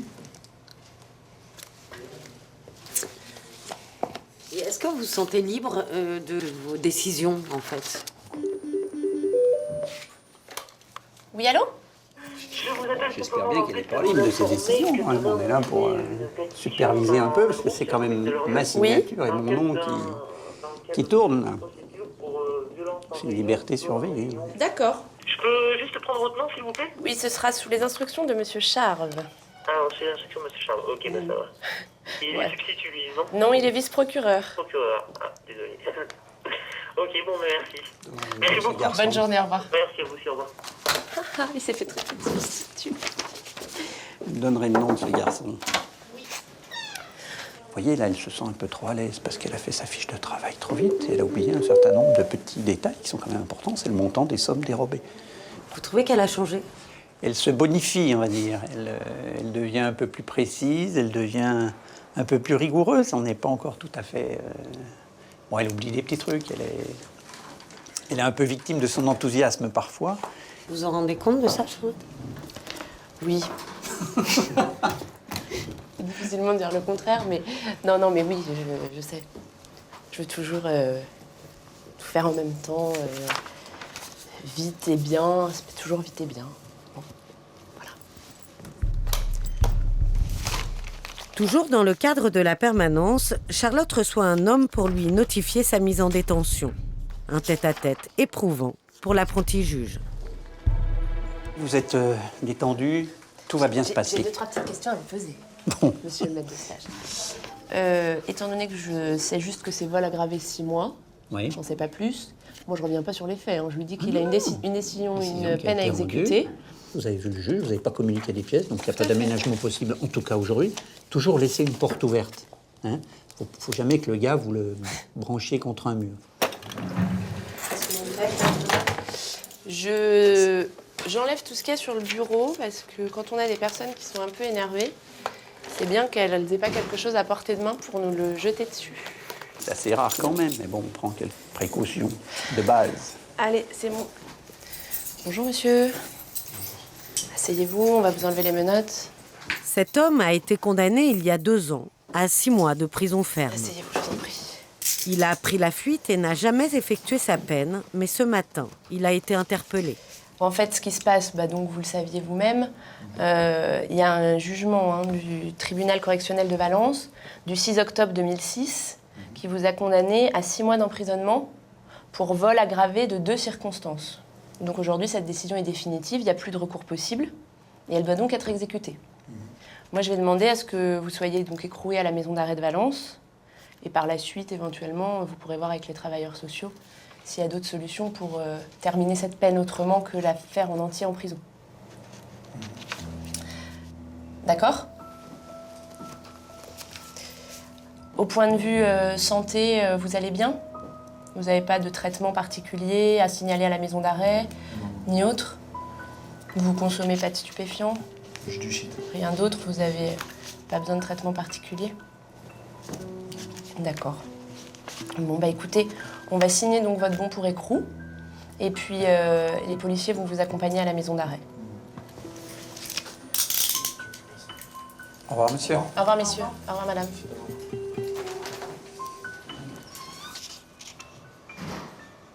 Moi, il m'a un peu... Ému. Il m'a un peu émue dans la... Non, mais c'est vrai, dans la mesure on se fait une idée de certains criminels en disant qu'il y a certaines choses qui sont intolérables. On ne peut pas tolérer un viol, on ne peut pas tolérer un meurtre, on ne peut pas tolérer certaines choses. Et à l'inverse, on se dit, bah tiens, un vol, une conduite en état alcoolique, c'est des choses, c'est quand même pas dramatique. Et puis finalement, en rencontrant les gens, en voyant différentes situations, en discutant avec les prévenus et ainsi de suite, on se rend compte que finalement, je ne dis pas que c'est plus tolérable, mais je ne pensais pas avant d'arriver en stage que j'aurais, je dirais pas de la compassion, mais peut-être que je serais émue par un violeur ou par un criminel, quoi. Alors qu'en fait, si.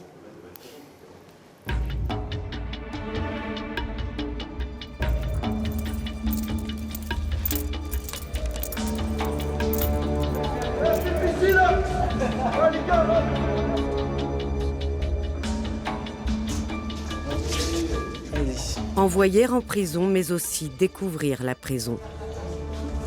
Juliette a quitté la robe pour devenir surveillante au centre de détention de Châteauroux. Bonjour. Hop, pardon. 2 semaines de stage derrière les barreaux pour tenter de comprendre les conséquences de ses décisions.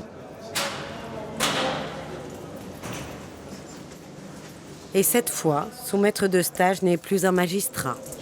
Une règle toute simple, c'est de laisser passer le détenu avant nous. C'est voilà, ou même marcher devant nous. Déjà, c'est une des premières règles qu'on apprend. Vous allez en promenade ? Bonjour. Oui. Comme je ne suis pas une vraie surveillante, je ne me sens pas forcément une légitimité pour rentrer ou pour m'adresser aux prévenus. Je pense que c'est aux prévenus. Détenus. Donc c'est peut-être un truc qui viendra avec le temps dans le stage, quoi. Parce que le positionnement n'est pas forcément évident. Et puis il y a quand même cette notion de vie privée, moi, qui me pousse à rester à l'écart. Donc lui, il a l'habitude de partager cette intimité-là, donc il sait comment s'y adresser. Moi, j'observe, en fait. Juliette ne souhaite pas révéler sa vraie fonction aux détenus. Elle préfère rester anonyme pour les observer plus sereinement.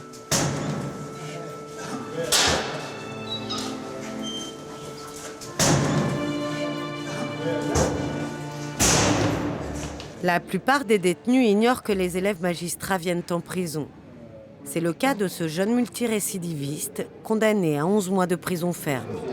Moi, je suis en prison. Donc forcément, je peux que penser du mal d'un juge qui m'a mis en prison. Je pense qu'il devrait plus venir en immersion, voir comment vraiment ça se passe, comment ça se déroule. Parce que le quotidien en prison, c'est invivable. On peut être physiquement, on peut être là et à l'intérieur être mort, quoi, je veux dire. Et s'ils prenaient plus conscience de ça, je pense qu'ils enverraient moins de personnes en prison. Derrière leur loi, il n'y a pas de loi en fin de compte. En prison, la loi s'arrête au mur de la prison. Après, c'est une autre loi qui est là. Quelque part, c'est presque la loi du talion quand on arrive en prison.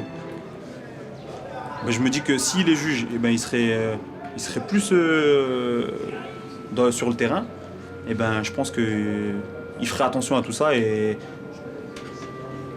puis ça se passerait mieux. Les prisons françaises ont le taux de suicide le plus élevé d'Europe. Juliette apprend à en décoder les signes avant-coureurs. Ça paraît anodin, mais une personne qui ne prend pas son repas, derrière, ça peut cacher beaucoup de choses. Bon, il y a la grève de la faim, mais il y a aussi l'état dépressif ou autre. Donc là, il faut être très, très attentif. Ça, le repas ?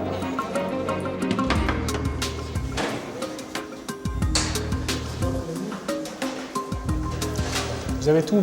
Bon appétit. Merci. Au revoir. Mais je pense que de toute façon, observer ce que ça peut être la détention, ça a forcément un sens. Ça a forcément un sens parce que si un jour je suis juge du siège et que je prononce ce genre de peine, j'y penserai à ces images-là, je pense qu'elles resteront. Bon appétit, bonne soirée. Au revoir. Ça doit toujours être une décision réfléchie et pour moi, en tout cas, avec mes années de droit derrière moi et mon petit passé d'auditrice de justice, je pense que ça doit toujours être la dernière solution. Même que ce soit en détention provisoire, c'est une évidence, mais même dans la condamnation, c'est la sanction la plus difficile. Il faut vraiment que ça puisse être l'unique moyen de... Voilà.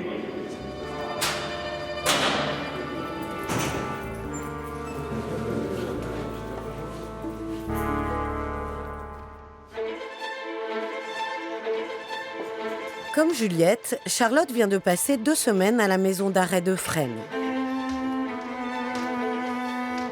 Aujourd'hui, de retour à Valence, elle entame son dernier stage au tribunal dans le cabinet du juge d'instruction. Bonjour. Ce matin, Yves de Fransat, le juge, lui confie une audience particulièrement difficile. Charlotte doit entendre une femme qui a tué 2 de ses enfants il y a 24 mois. Donc ces enfants, elle les a tués alors qu'ils étaient dans le berceau tous les deux, de la plus petite des deux, à coups de couteau, et elle a mis le couteau entre les 2 enfants. Et je me souviens très bien, la première fois qu'elle est venue, je lui ai demandé pourquoi elle avait posé le couteau entre les 2 enfants après les avoir tués, et elle m'a dit « Je suis quelqu'un de très ordonné, j'aime que les choses soient à leur place ». Voilà ce qu'elle a dit. Et on voit dans les expertises que quand elle parle des faits, elle sourit. C'est quand même assez particulier. Donc il y a tout ça à gérer. C'est à la fois très humain et à la fois c'est particulier. Et du coup, je pense que c'est un positionnement. J'espère le trouver au moment de l'entretien, mais je ne sais pas à l'avance comment il faut que je me positionne. J'en sais rien. Une affaire rare. Bonjour madame. Les experts psychiatres ont déclaré cette femme irresponsable au moment des faits. Elle n'ira pas en prison. Bonjour. Chaque année, comme elle, ils sont environ 200 à ne pas répondre de leurs crimes devant les tribunaux et sont remis entre les mains des psychiatres. Comme vous le savez, je mets en marche l'enregistrement, comme vous avez déjà dû être. Charlotte rencontre cette mère pour la première fois. Comment vous allez? Je vais beaucoup mieux. Ouais. C'est vrai que j'ai beaucoup évolué au niveau thérapie. D'accord. Dans le sens où je sais pourquoi, si on peut dire aujourd'hui, j'ai commis cet acte monstrueux. Quand vous dites maintenant j'ai compris, vous avez compris quoi? Ça remonte au niveau de mon enfance, dans le sens où, au lieu d'être éduquée dans l'amour, si on peut dire de donner de l'amour, j'ai été éduquée dans le matérialiste. Et c'est vrai que j'ai reproduit la même chose avec mes 3 enfants. Toujours bien habillés, toujours au carré, si on peut dire. On a eu une très belle maison. Et c'est vrai qu'eux, en retour, que ce soit mon mari aussi, me donnaient du temps et de l'amour.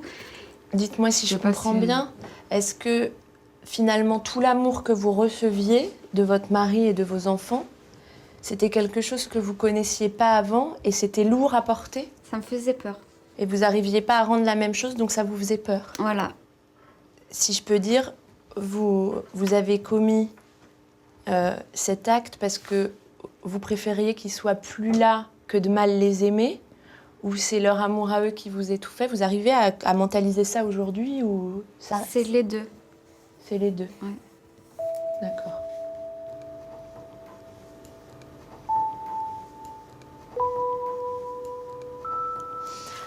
Est-ce que vous avez compris qu'aujourd'hui, à la suite des différentes expertises psychiatriques qui ont été faites, vous allez être déclaré irresponsable pénalement? Oui. Est-ce que vous savez ce que ça veut dire, déjà? Peut-être me l'expliquer un peu plus. Ça veut dire que si vous êtes déclaré irresponsable, derrière, il y a ce qu'on appelle un non-lieu dans l'instruction. Et derrière, il n'y a pas de procès, il n'y a pas de peine, puisqu'on part du principe qu'on ne peut pas punir quelqu'un qui n'avait pas de discernement au moment où il a fait un acte aussi, comme vous disiez tout à l'heure, impensable qu'il soit. Et vous, le fait de ne pas avoir de sanction par rapport à ce que vous avez fait, ça vous ennuie, ça vous rassure? Le fait que j'ai pas forcément de sanctions, c'est pas parce qu'on passe des années en prison qu'on comprend quelque chose ou pas.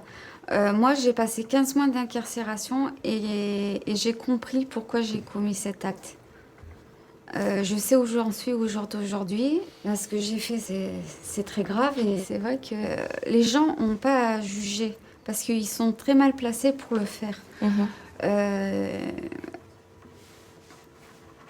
Comme on dit, il faut déjà enlever la poutre dans ton œil avant d'enlever la paille dans mon œil. Et voilà, quoi. D'accord. Madame.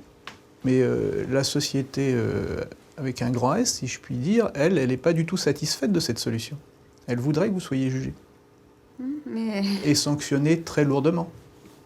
Vous êtes d'accord avec ça? Oui. On a du mal à concevoir qu'il y a un acte plus grave que celui que vous avez commis. De tous les actes répréhensibles, réprimés par notre société, celui que vous avez commis, c'est le plus grave. Cette société, elle exige la sanction la plus grave. Et la sanction la plus grave, c'est la réclusion criminelle à perpétuité. Je suis consciente de ce côté-là, mais c'est vrai que j'étais pas dans mon état normal, quoi. Et que jamais au monde j'aurais enlevé la vie des enfants. C'est quelque chose d'impensable au jour d'aujourd'hui, quoi. Dans quelques mois, à la fin de l'instruction, cette femme quittera la prison pour l'hôpital psychiatrique. Si souvent les juges se rangent aux avis des experts, ils ne sont pas toujours satisfaits de leur décision. Mon retour, bonne journée. Maître Fort, bonne journée. Bonne journée. Forcément.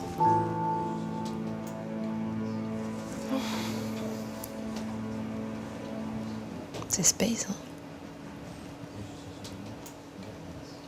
On a un positionnement vachement particulier. Voilà. Elle parle que d'elle. Ouais. Elle parle que d'elle. Elle a changé, tout ça. Bon, enfin, c'est son... Elle est mignonne, la poutre dans l'œil de la société. C'est pas mal, vous en êtes assez bien tiré. Puis bon, je l'ai dit, c'est toujours le même processus. En réalité, de l'énormité de l'acte, on tire d'une certaine manière l'irresponsabilité de l'auteur en disant quelqu'un de normalement constitué ne peut pas faire un ne truc peut comme pas ça. commettre un acte aussi odieux, ce qui n'est pas tout à fait faux non plus, hein, parce que Ouais, je me demande comment on a du mal à- quelqu'un qui est parfaitement sain d'esprit peut en effet commettre un acte pareil. Mais après, il y a le problème du degré, quoi. Enfin, si tous les gens qui ont manqué d'amour et qui ont eu des parents Voilà. un peu déviants font la même chose. Voilà, c'est ce qu'on peut éventuellement lui objecter. Je sais pas le dire. Bon, nous n'avons pas vu Medjalo, c'est notre Fort qui est venu. Oui, c'est bien, c'est bien. La sensation un peu d'un sentiment d'impuissance de la justice, quand Oui. même. Oui, c'est ça. D'ailleurs, on n'arrive pas à comprendre ce qui s'est passé parce qu'on a beau lire toutes les expertises du monde, on ne comprendra jamais et on restera toujours sur notre faim, si je puis employer ce terme. Oui, c'est vrai. C'est vrai que c'est insatisfaisant. Hein. D'une certaine manière, c'est insatisfaisant pour la société, encore une fois, qui, je mets entre parenthèses ou entre guillemets, n'aura pas sa sanction. C'est insatisfaisant pour elle parce que, bon, les médecins lui ont expliqué, etc., mais enfin, elle a quand même du mal à comprendre exactement pourquoi elle a été menée à tels agissements. Et puis c'est insatisfaisant pour nous, entre guillemets, professionnels, que ce soit avocats, magistrats et autres, parce qu'on a du mal à comprendre pourquoi elle a fait ça, quoi. À plus.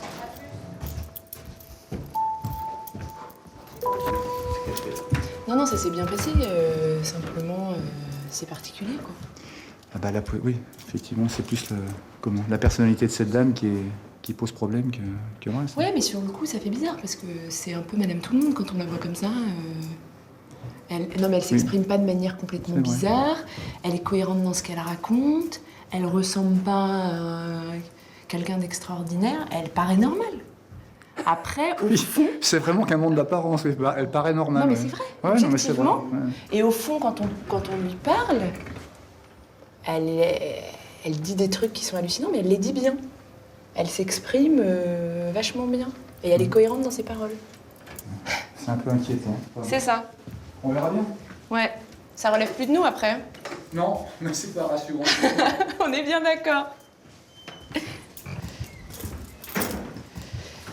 Allez.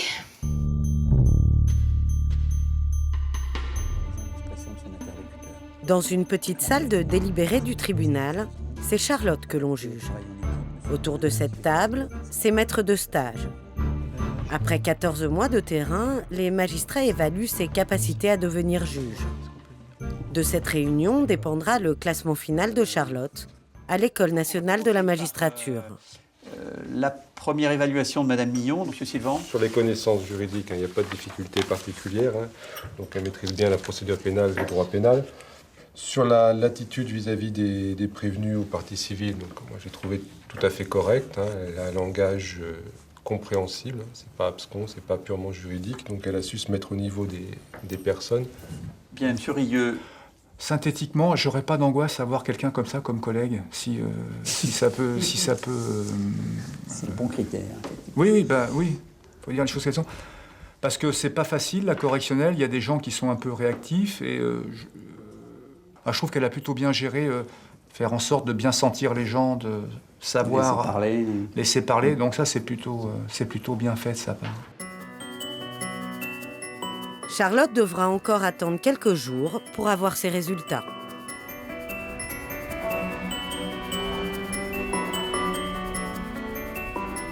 Au tribunal de Melun, Juliette, elle, a déjà été jugée par ses pairs. Ce matin, elle a rendez-vous pour enfin savoir ce que les magistrats pensent d'elle. C'est Madame Dupont-Viette, son maître de stage, qui lui fait le compte-rendu de ses évaluations. Bonjour. Assieds-toi. Je ferme tout ça. Merci. Et je suis à toi.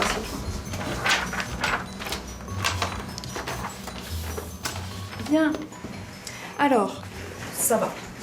Ça va. Première chose, la forme est bonne, le fond est bon, ce que tu dis est juste, et la rédaction colle à ce qui doit être dit par un juge pour que ce soit compréhensible. Donc il n'y a pas de problème sur ce plan-là. En ce qui concerne les audiences, tu es à l'aise dans la façon de conduire un entretien. Tu t'es tout de suite adapté. Donc là aussi, tout va bien. Non. Tout va bien. Très bien. Ben voilà, moi je trouve que c'est bien tout ça. Dernière évaluation avant l'examen de sortie. Dernière étape avant de devenir magistrate. Je me rends pas compte, et si j'y pense, à la fois ça me fait peur. Je me dis mais qu'est-ce que je vais faire quand j'aurai pas quelqu'un derrière qui s'approche là, qui vient m'aider, et en même temps ça me fait envie, parce que j'ai envie de... Là les juges ils me prêtent leur dossier et j'ai envie de m'approprier les choses, j'ai envie, voilà. Mais je sais que le temps n'est pas encore arrivé, donc je mets à profit mon... Mais j'ai envie quand même, heureusement. Hein, mais... Ce matin, c'est au tour de Charlotte de connaître son verdict. Et c'est Bruno Charve, le vice-procureur, qui se charge de lui énoncer. Bonjour, monsieur Charve. Bonjour, auditrice, vous allez bien? Et vous? Toujours courtoise, ponctuelle, sympathique, Charlotte Millon a rapidement trouvé sa place et su se faire apprécier de tous. Disponible, douée d'une grande capacité de travail, maîtrisant bien l'informatique, cette auditrice s'est toujours montrée intéressée et efficace dans les tâches qui lui ont été confiées. Donc voilà, c'est plutôt bien, on va dire. C'est plutôt bien. C'est même trop bien, je trouve. Alors, bon, il y a la notation, puis il y a un peu, on va dire, le off. Hein, tout ce qu'on n'écrit pas, mais qu'on dit un petit peu pour réorienter l'auditrice. Sur le plan juridique, sur le plan... Enfin bon, je veux dire, tout va très bien. Prenez pas à l'envers ce que je vais vous dire. Oui, là, c'est vraiment... ce qui frappe dès le départ, ce qui frappe tout le monde, c'est votre aisance. Hein, vous êtes très rapidement à l'aise. Si je peux me permettre, c'est peut-être essayer aussi de garder de la mesure sur votre façon d'être à l'aise. Bon. Je ne parle pas de la fois où vous aviez pris un entretien avec un chewing-gum dans la bouche. Bon, ça, faut éviter. On avait rectifié le tir. Une autre fois, alors c'est toujours au parquet aussi. Bon, vous vous rappelez, vous arriviez pour prendre un entretien, essayer d'arriver sans siffloter, quoi, parce que ça peut faire un peu désordre pour la personne qui est poursuivie, quoi. Donc, essayez quand même de garder, je veux dire, la mesure de... ça va être un peu idiot ce que je vais dire, mais de la pondération que les gens attendent du magistrat. Vous avez votre jeunesse, c'est merveilleux, gardez-la, mais essayez de parfois un peu rester vigilante là-dessus. Je vous en mets une copie, vous allez me faire des observations ou pas? Non. Enfin, vous avez le droit. Hein, Enfin, oui, le chewing-gum, ça j'ai bien compris. Et siffloter en rentrant à l'audience, j'ai bien compris. Mais en revanche, le côté naturel, j'arrêterai pas dans le sens où c'est terrible parce que la justice, les gens pensent que il faut être tout le temps austère, pas sourire, pas trop se mélanger avec les fonctionnaires, parce que fonctionnaires et magistrats, c'est quand même pas la même catégorie, donc attention, voilà.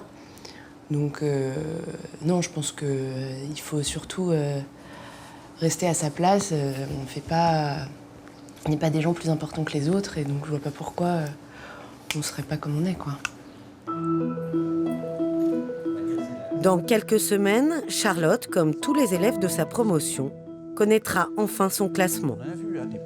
Un classement qui va déterminer son premier poste à la sortie de l'école. L'examen de sortie, il ne faut pas que ça vous obsède. Hein. Moi, je pense qu'on fait un métier dans lequel on est appelé à se déplacer en France, voire même outre-mer. Il ne faut pas chercher à ce que le premier poste dans une carrière qui sera longue, ça soit forcément à 15 km de chez papa-maman, ou de chez la copine, bref. Donc intégrer ce paramètre que vous allez peut-être faire 2 ans de votre carrière, ou 3 ans, vous reviendrez dans des choix plus intéressants et vous ne le regretterez pas d'avoir fait un petit peu des régions un peu éloignées.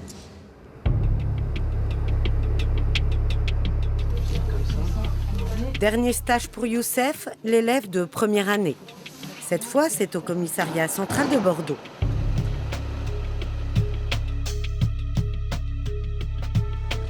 Ce soir, Youssef a quitté les bancs de l'école pour le panier à salade.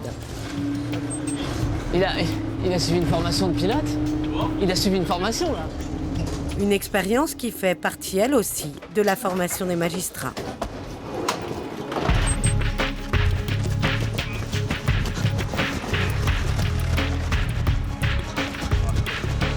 Les jambes. Ouais, mais je vous ai vu vous débarrasser de tout un tas de trucs là. Ah non, je me suis dit. Non, les paquets de clopes et le paquet dans lequel il y a stupéfiant, je l'ai vu aussi, d'accord? Mais non, Cédric. Même si je m'en suis débarrassé, il n'y a rien du tout. D'accord. Un de ses sprints, il a tapé pour attraper le mec. Ouais. Comment il court, mon gars, en plus avec des rangers et tout. Il a pas 30 000. C'est ça qui est bien, n'empêche l'avantage sur le terrain. Tu sais, quand il y a de l'action, il y a vraiment de l'action, quoi. Quand tu cavales, tu cavales. Non, mais c'est clair, c'est pour ça que c'est vachement bien d'être là. Ça, c'est plaisant, quoi. Ouais.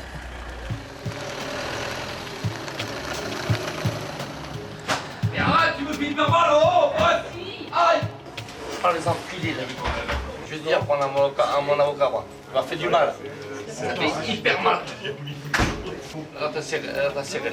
Ah, celui-là, il fait hyper mal. Ah! Ouais, c'est violent parce que la personne, elle se montre déjà assez violente dans ses propos et c'est marrant parce que on a l'impression que c'est 2 mondes qui se comprennent pas forcément, quoi.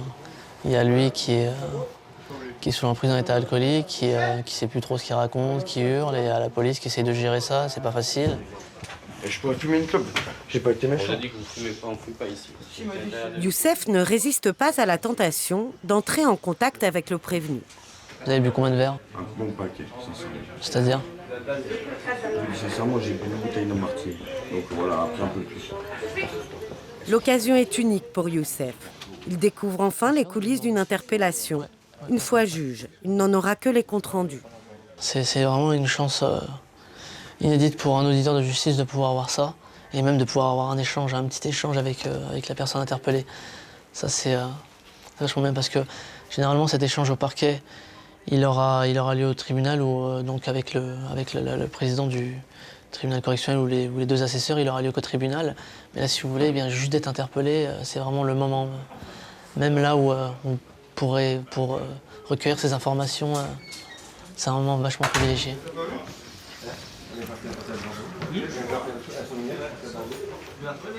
On va dire que pour une fois, j'ai vu l'interpellation en vrai, avec la procédure derrière. Donc voilà.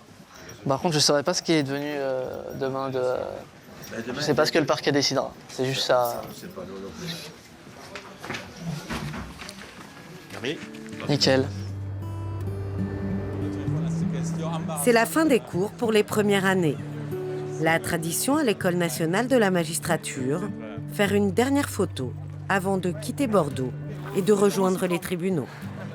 Avec la direction de 20 à 6. Avec le dernier rang qui sera sur des chaises, debout sur les chaises en fait. Ah oui. Très bien. C'est vrai que pour eux, ça leur fait un souvenir, en fait, c'est surtout ça. C'est pas tellement l'idée, en fait, de cultiver un esprit de corps, etc. Parce que ça, on ne le fait pas trop.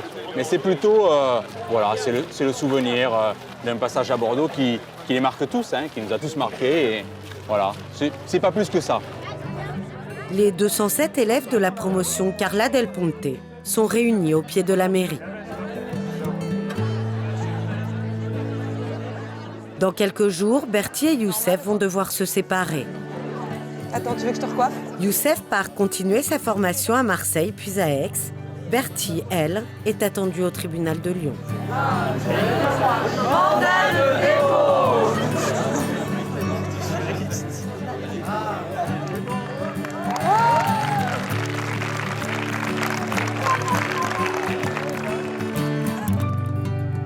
Après 31 mois d'école, Charlotte est 107e au classement final. Elle a choisi le poste de substitut du procureur à Bourg-en-Bresse. Juliette, elle, est 74e. Elle est maintenant juge des enfants à Béthune. Pour Charlotte et Juliette, plus de salle de classe, plus de notes, plus de maîtres de stage. Elles sont désormais pleinement responsables de leurs décisions. Elles sont juges.